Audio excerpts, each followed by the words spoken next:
හරි. දැන් අපි යන්නේ මේ බෝඩ් එකේ තියෙන කතාව ඔප්පු කරන්න.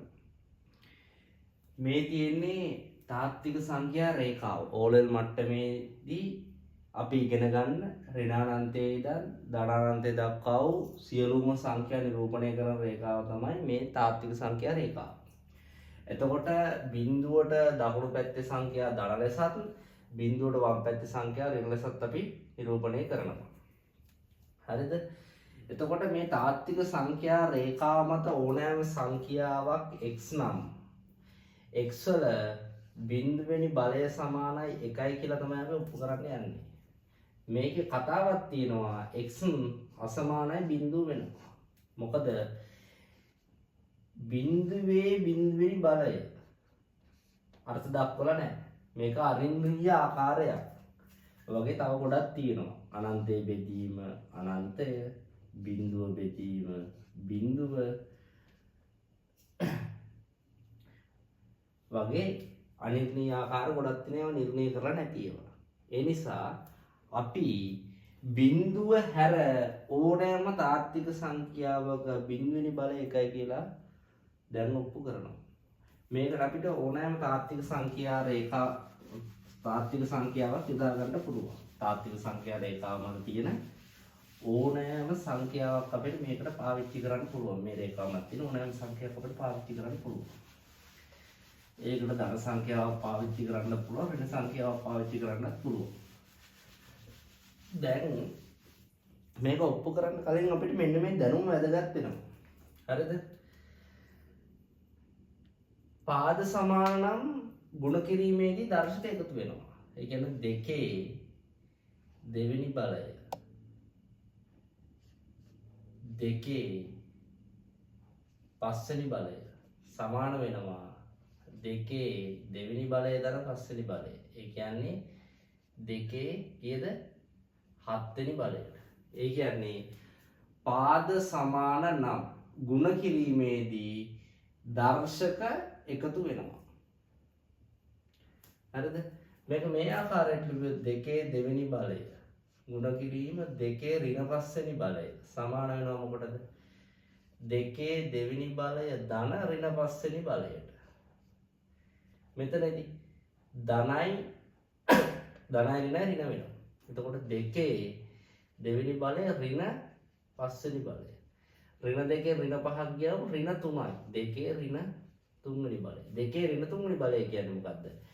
ඕනෑම සංඛ්‍යාවක ඍණ බලය එහි 1යට ධන බලයට සමාන වෙනවා. 1යට දෙකේ ධන තුන්වෙනි බලයට සමාන වෙනවා.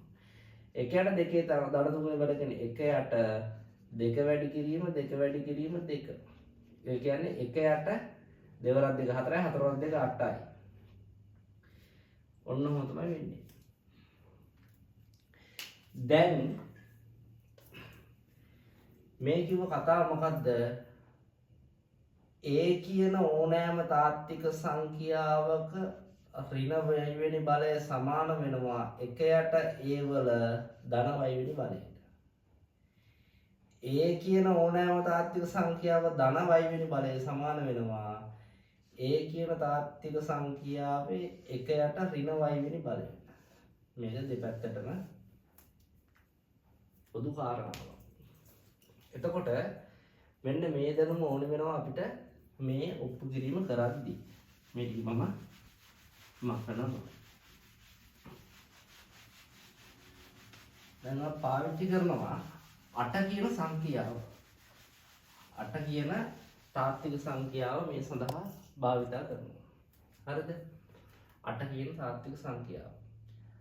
8 බිඳුවෙනි බලය සමාන වෙනවා 8 පස්වෙනි බලය ඍණ පස්වෙනි බලය. පස්වෙනි බලයට අපි ගමුකෝ 8 තුන්වෙනි බලය වගේ එකක්. 8 තුන්වෙනි බලය ඍණ තුන්වෙනි බලය. දර්ශකයේ වෙනස් වුන්නේ බිඳුවයි. මෙතනත් 3න් 3ක් අඩු කරපුවම බිඳුවයි.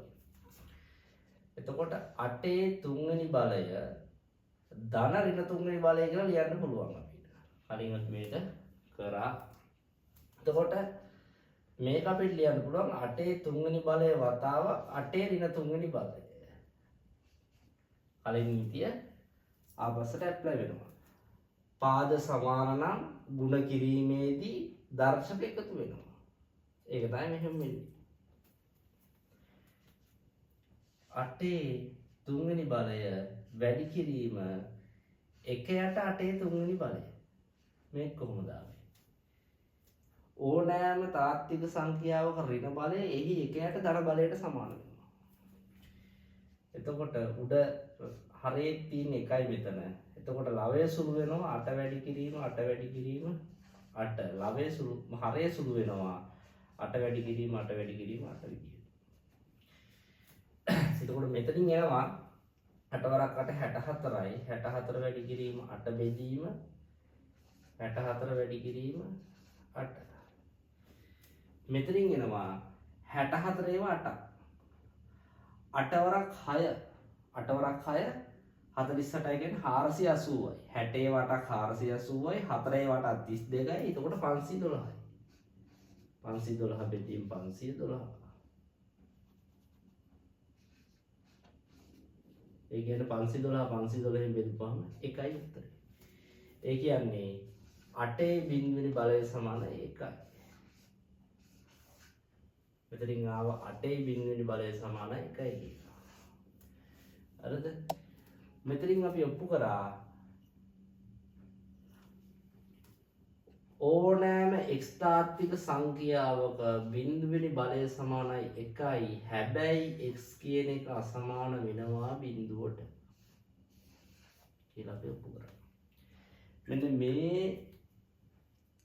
අවබෝධයෙන් මේ වගේ දේවල් ඔලුවට දාගන්නේ මෙන්න මෙහෙම තමයි.